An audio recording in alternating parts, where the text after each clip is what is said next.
Hello everybody, this is Kate at the Library of Whispers, and today I'm going to read you a story by Agatha Christie called The Body in the Library, and it was first published in 1942, and this is the first chapter. Mrs. Bantry was dreaming. Her sweet peas had just taken a first at the flower show. The vicar, dressed in cassock and surplice, was giving out the prizes in church. His wife wandered past, dressed in a bathing suit. But, as is the blessed habit of dreams, this fact did not arouse the disapproval of the parish in the way it would assuredly have done in real life. Mrs. Bantry was enjoying her dream a good deal. She usually did enjoy those early morning dreams that were terminated by the arrival of early morning tea.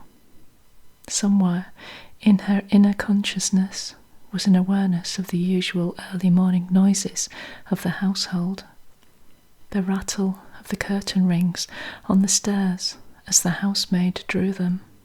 The noises of the second housemaid's dustpan and brush in the passage outside. In the distance, the heavy noise of the front door bolt being drawn back. Another day was beginning. In the meantime, she must extract as much pleasure as possible from the flower show, for already its dreamlike quality was becoming apparent. Below her was the noise of the big wooden shutters in the drawing-room being opened. She heard it, yet did not hear it. For quite half an hour longer the usual household noises would go on, discreet, subdued, not disturbing, because they were so familiar. They would culminate in a swift, controlled sound of footsteps along the passage, the rustle of a print dress, the subdued chink of tea things as the tray was deposited on the table outside. Then the soft knock and the entry of Mary to draw the curtains. In her sleep, Mrs. Bantry frowned. Something disturbing was penetrating through to the dream state, something out of its time. Footsteps along the passage, footsteps that were too hurried and too soon. Her ears listened unconsciously for the chink of china, but there was no chink of china. The knock came at the door. Automatically, from the depths of her dreams, Mrs. Bantry said, "Come in." The door opened. Now there would be the chink of curtain rings as the curtains were drawn back, but there was no chink of curtain rings. Out of the dim green light, Mary's voice came, breathless, hysterical. "Oh, ma'am, there's a body in the library." And then, with a hysterical burst of sobs, she rushed out of the room again. Mrs. Bantry sat up in bed. Either her dream had taken a very odd turn, or else Mary had really rushed into the room and had said, "Incredible, fantastic, that there was a body in the library." "Impossible," said Mrs. Bantry to herself. "I must have been dreaming." But even as she said it, she felt more and more certain that she had not been dreaming, that Mary, her superior self-controlled Mary, had actually uttered those fantastic words. Mrs. Bantry reflected a minute, and then applied an urgent conjugal elbow to her sleeping spouse. Arthur, wake up." Colonel Bantry grunted, muttered, and rolled over on his side. "Wake up, Arthur. Did you hear what she said?" "Very likely," said Colonel Bantry indistinctly. "I quite agree with you, Dolly," and promptly went to sleep again. Mrs. Bantry shook him. "You've got to listen. Mary came in and said that there was a body in the library." "Eh? What? A body in the library? Who said so?" "Mary." Colonel Bantry collected his scattered faculties and proceeded to deal with the situation. He said, "Nonsense, old girl.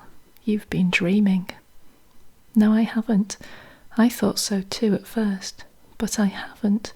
She really came in and said so." "Mary came in and said there was a body in the library?" "Yes." "But there can't be," said Colonel Bantry. No, I suppose not," said Mrs. Bantry doubtfully. Rallying, she went on. "But then why did Mary say there was?" "She can't have." "She did. You must have imagined it." "I didn't imagine it." Colonel Bantry was by now thoroughly awake and prepared to deal with the situation on its merits. He said kindly, "You've been dreaming, Dolly. That's what it is. It's that detective story you were reading, The Clue of the Broken Match. You know, Lord Edgbaston finds a beautiful blonde dead on the library hearthrug. Bodies are always being found in libraries in books.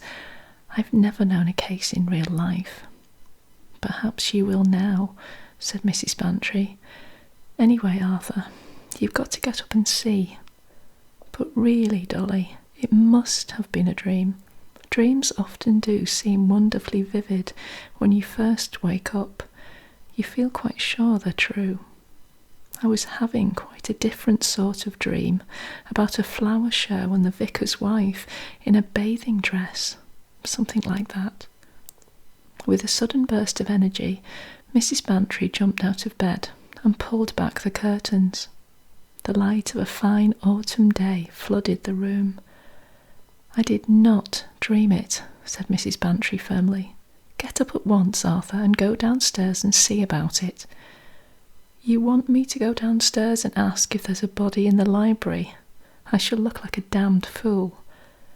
"You needn't ask anything," said Mrs. Bantry, "if there is a body, and of course it's just possible that Mary's gone mad and thinks she sees things that aren't there.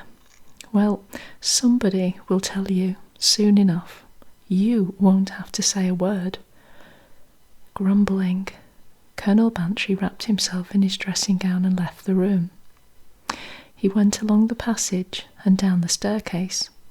At the foot of it was a little knot of huddled servants. Some of them were sobbing. The butler stepped forward impressively. "I'm glad you've come, sir. I have directed that nothing should be done until you came. Will it be in order for me to ring up the police, sir?" "Ring 'em up about what?" The butler cast a reproachful glance over his shoulder at the tall young woman who was weeping hysterically on the cook's shoulder. "I understand, sir, that Mary had already informed you. She said she had done so." Mary gasped out. "I was so upset, I didn't know what I said. It all came over me again, and my legs gave way, and my inside turned over. Finding it like that, oh, oh, oh." She subsided again onto Mrs. Eccles, who said, There, my dear," with some relish. "Mary is naturally somewhat upset, sir, having been the one to make the gruesome discovery," explained the butler. "She went into the library as usual to draw the curtains and almost stumbled over the body." "Do you mean to tell me," demanded Colonel Bantry, "that there's a dead body in my library?" "My library?" The butler coughed. "Perhaps, sir, you would like to see for yourself." Hello? Police station here? Yes, who's speaking?" Police Constable Palk was buttoning up his tunic with one hand, while the other held the receiver. Yes, Gossington Hall? Yes? Oh, good morning, sir." Police Constable Palk's tone underwent a slight modification. It became less impatiently official, recognising the generous patron of the police sports and the principal magistrate of the district. "Yes, sir. What can I do for you?" "I'm sorry, sir. I didn't quite catch. A body, did you say?" Yes, if you please, sir. That's right, sir." "Young woman, not known to you, you say? Quite, sir. Yes, you can leave it all to me. Police Constable Palk replaced the receiver, uttered a long-drawn whistle, and proceeded to dial his superior officer's number. Mrs. Palk looked in from the kitchen, whence proceeded an appetizing smell of frying bacon. "What is it?" "Rummest thing you ever heard of," replied her husband. "Body of a young woman found up at the hall, in the Colonel's library. Murdered? Strangled, so he says." "Who was she?" "The Colonel says he doesn't know her from Adam." "Then what was she doing in his library?" Police Constable Palk silenced her with a reproachful glance and spoke officially into the telephone. "Inspector Slack? Police Constable Palk here. A report has just come in that the body of a young woman was discovered this morning at 7:15. Miss Marple's telephone rang when she was dressing. The sound of it flurried her a little. It was an unusual hour for her telephone to ring. So well-ordered was her prim spinster's life that unforeseen telephone calls were a source of vivid conjecture. "Dear me," said Miss Marple, surveying the ringing instrument with perplexity. "I wonder who that can be." 9 o'clock to 9:30 was the recognised time for the village to make friendly calls to neighbours. Plans for the day, invitations and so on were always issued then. The butcher had been known to ring up just before 9 if some crisis in the meat trade had occurred. At intervals, during the day, spasmodic calls might occur, though it was considered bad form to ring after 9:30 at night. It was true that Miss Marple's nephew, a writer, and therefore erratic, had been known to ring up at the most peculiar times, once as late as 10 minutes to midnight. But whatever Raymond West's eccentricities, early rising was not one of them. Neither he nor any one of Miss Marple's acquaintance would be likely to ring up before 8 in the morning. Actually, 7:45. Too early even for a telegram, since the post office did not open until 8. It must be, Miss Marple decided, a wrong number. Having decided this, she advanced to the impatient instrument and quelled its clamour by picking up the receiver. "Yes," she said. "Is that you, Jane?" Miss Marple was much surprised. "Yes, it's Jane. You're up very early, Dolly." Mrs. Bantry's voice came breathless and agitated over the wires. "The most awful thing has happened. Oh, my dear, we've just found a body in the library." For a moment, Miss Marple thought her friend had gone mad. "You found a what?" "I know, one doesn't believe it, does one? I mean, I thought they only happened in books. I had to argue for hours with Arthur this morning before he'd even go down and see." Miss Marple tried to collect herself. She demanded breathlessly, "But whose body is it?" "It's a blonde." "A what?" "A blonde, a beautiful blonde, like books again. None of us have ever seen her before. She's just lying there in the library, dead. That's why you've got to come up at once." "You want me to come up?" "Yes, I'm sending the car down for you." Miss Marple said doubtfully, "Of course, dear, if you think I can be of any comfort to you." "Oh, I don't want comfort, but you're so good at bodies." "Oh, no, indeed. My little successes have been mostly theoretical." "But you're very good at murders. She's been murdered, you see. Strangled. What I feel is that if one has got to have a murder actually happen in one's house, one might as well enjoy it, if you know what I mean. That's why I want you to come and help me find out who did it and unravel the mystery and all that. It really is rather thrilling, isn't it?" "Well, of course, my dear, if I can be of any help to you." "Splendid. Arthur's being rather difficult. He seems to think I shouldn't enjoy myself about it at all." Of course, I do know it's very sad and all that, but then I don't know the girl, and when you've seen her you'll understand what I mean when I say she doesn't look real at all." A little breathless, Miss Marple alighted from the Bantry's car, the door of which was held open by her chauffeur. Colonel Bantry came out on the steps and looked a little surprised. "Miss Marple? Very pleased to see you." "Your wife telephoned to me," explained Miss Marple. "Capital, capital. She ought to have someone with her. She'll crack up otherwise. She's putting a good face on things at the moment, but you know what it is." At this moment, Mrs. Bantry appeared and exclaimed, "Do go back into the dining room and eat your breakfast, Arthur. Your bacon will get cold." "I thought it might be the inspector arriving," explained Colonel Bantry. "He'll be here soon enough," said Mrs. Bantry. "That's why it's important to get your breakfast first. You need it." "So do you.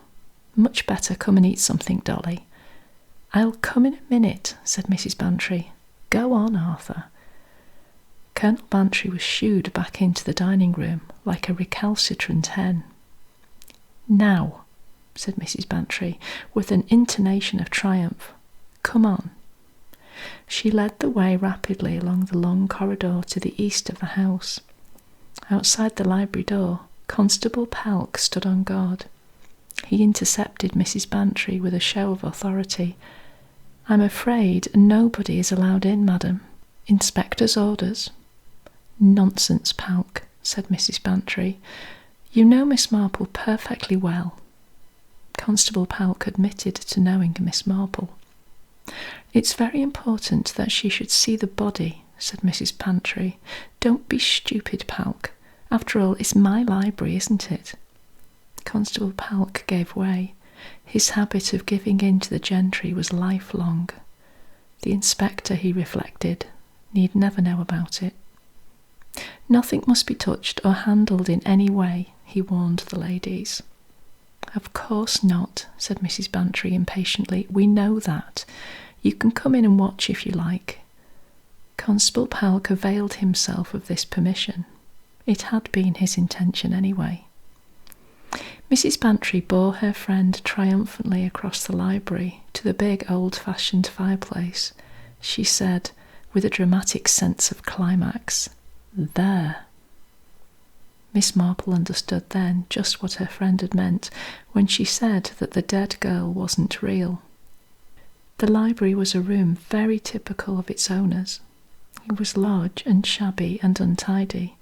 It had big, saggy armchairs and pipes and books and estate papers laid out on the big table. There were one or two good old family portraits on the walls and some bad Victorian watercolours and some would-be funny hunting scenes. There was a big vase of Michaelmas daisies in the corner. The whole room was dim and mellow and casual.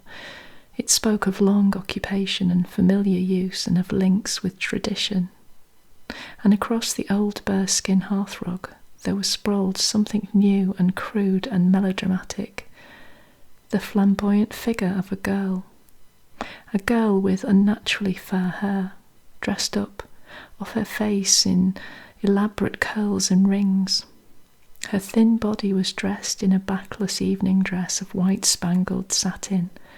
The face was heavily made up, the powder standing out grotesquely on its blue swollen surface, the mascara of the lashes lying thickly on the distorted cheeks, the scarlet of the lips looking like a gash.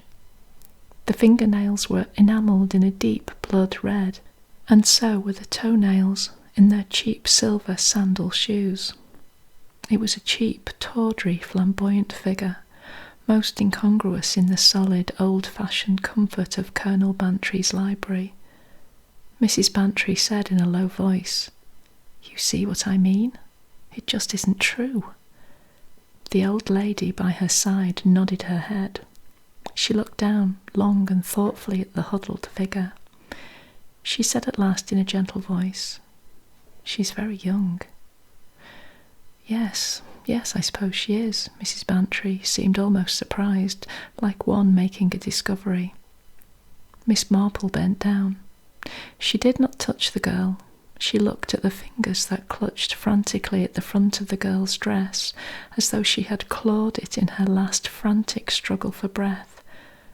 There was the sound of a car scrunching on the gravel outside. Constable Palk said with urgency, "That'll be the inspector." True to his ingrained belief that the gentry didn't let you down, Mrs. Bantry immediately moved to the door. Miss Marple followed her. Mrs. Bantry said, "That'll be all right, Polk." Constable Polk was immensely relieved.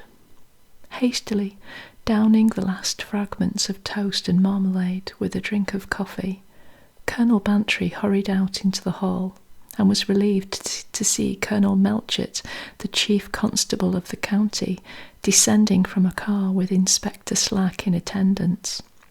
Melchett was a friend of the Colonel's. Slack he had never much taken to. An energetic man who belied his name and who accompanied his bustling manner with a good deal of disregard for the feelings of anyone he did not consider important. "Morning, Bantry," said the chief constable. "Thought I'd better come along myself. This seems an extraordinary business." It's... Colonel Bantry struggled to express himself. "It's incredible. Fantastic." "No idea who the woman is?" "Not the slightest. Never set eyes on her in my life." "Butler? Know anything?" asked Inspector Slack. "Lorimer is just as taken aback as I am." "Ah," said Inspector Slack. "I wonder." Colonel Bantry said, "There's breakfast in the dining-room, Melchett, if you'd like anything." No, better get on with the job. Haydock ought to be here any minute now." "Ah, here he is." Another car drew up, and big, broad-shouldered Dr. Haydock, who was also the police surgeon, got out. A second police car had disgorged 2 plainclothes men, one with a camera. "All set, eh?" said the chief constable. "Right, we'll go along. In the library, Slacks tells me." Colonel Bantry groaned. "It's incredible. You know, when my wife insisted this morning that the housemaid had come in and said there was a body in the library, I just wouldn't believe her." No, I can quite understand that. Hope your missus isn't too badly upset by it all." "She's been wonderful, really wonderful. She's got old Miss Marple up here with her, from the village, you know." "Miss Marple?" the chief constable stiffened. "Why did she send for her?" "Oh, a woman wants another woman, don't you think so?" Colonel Melchett said with a slight chuckle. "If you ask me, your wife's going to try her hand at a little amateur detecting. Miss Marple's quite the local sleuth. Put it over us properly once, didn't she, Slack?" Inspector Slack said, "That was different." "Different from what?" "That was a local case, that was, sir. The old lady knows everything that goes on in the village. That's true enough. But she'll be out of her depth here."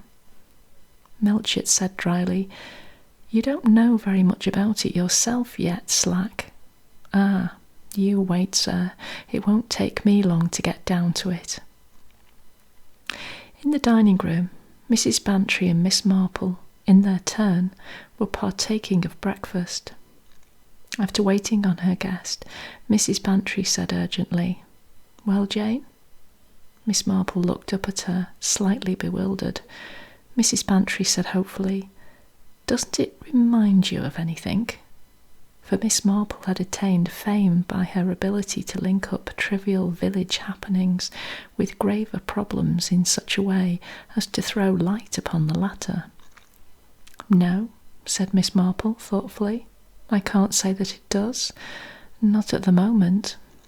I was reminded a little of Mrs. Chetty's youngest, Eddie, you know, but I think that was just because this poor girl bit her nails and her front teeth stuck out a little. Nothing more than that. And of course," went on Miss Marple, pursuing the parallel further, Eddie was fond of what I call cheap finery too. You mean her dress, said Mrs. Bantry. Yes, a very tawdry satin, poor quality. Mrs. Bantry said, I know, one of those nasty little shops where everything is a guinea. She went on hopefully. Let me see, what happened to Mrs. Chetty's Eddie? She's just gone into her second place and doing very well, I believe. Mrs. Bantry felt slightly disappointed. The village parallel didn't seem to be exactly hopeful. What I can't make out, said Mrs. Bantry, is what she could possibly be doing in Arthur's study. The window was forced, Palk tells me. She might have come down here with a burglar, and then they quarrelled, but that seems such nonsense, doesn't it? She was hardly dressed for burglary, said Miss Marple, thoughtfully. No, she was dressed for dancing, or a party of some kind, but there's nothing of that kind down here, or anywhere near. No, said Miss Marple doubtfully. Mrs. Bantry pounced. Something's in your mind, Jane.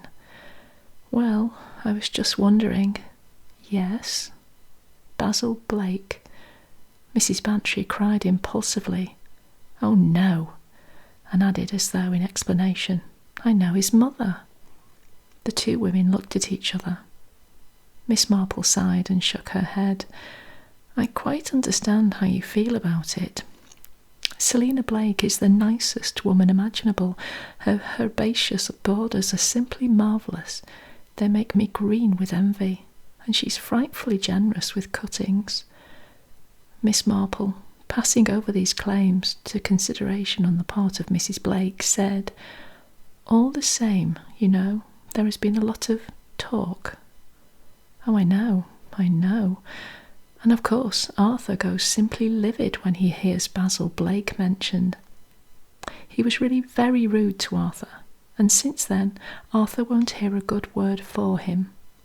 He's got that silly, slighting way of talking that these boys have nowadays, sneering at people, sticking up for their school, or the empire, or that sort of thing. And then, of course, the clothes he wears.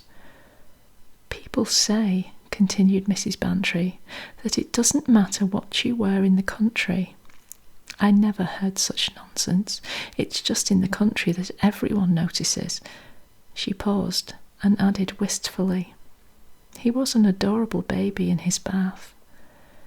There was a lovely picture of the Cheviot murderer as a baby in the paper last Sunday, said Miss Marple. Oh, but Jane, you don't think he... No, dear, I didn't mean that at all. That would indeed be jumping to conclusions. I was just trying to account for the young woman's presence down here. St. Mary Mead is such an unlikely place. And then it seemed to me that the only possible explanation was Basil Blake. He does have parties. People come down from London and from the studios. You remember last July? Shouting and singing, the most terrible noise, everyone very drunk, I'm afraid. And the mess and the broken glass next morning, simply unbelievable. So old Mrs. Berry told me, and a young woman asleep in the bath with practically nothing on. Mrs. Bantry said indulgently, I suppose they were film people. Very likely. And then, what I expect you've heard, several weekends lately, he's brought down a young woman with him, a platinum blonde. Mrs. Bantry exclaimed, You don't think it's this one? Well, I wondered. Of course, I've never seen her close to, only just getting in and out of the car, and once in the cottage garden when she was sunbathing with just some shorts and a brassiere. I never really saw her face, and all these girls with their makeup and their hair and their nails look so alike. Yes, still it might be.